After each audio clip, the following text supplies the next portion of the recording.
I think, raising 25 billion, even if it did, which it wouldn't, right? But raising 25 billion, Zach's not really given any thought to the fact that that's going to be less than 2.5% of government spending.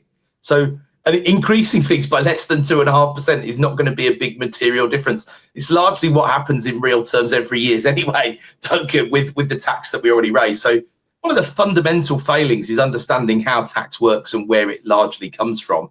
And, the big tax contributors being income tax and consumption taxes. And that's not just in the UK, that's around the world in regimes that levy their taxes one way or another.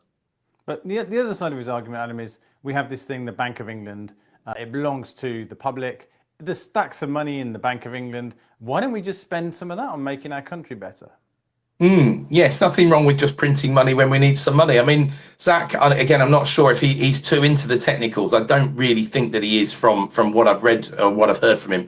But he probably fits rather broadly into the category called modern monetary theorists, which is kind of like, there's no magic money tree apart from when there is. And to an extent, they do have a point, because if a pandemic comes along, the bond markets are all very understanding about there being any need for any money. But the concept that we just spend money on public services and it multiplies around the economy, again, it's Jack and Jane economics a little bit.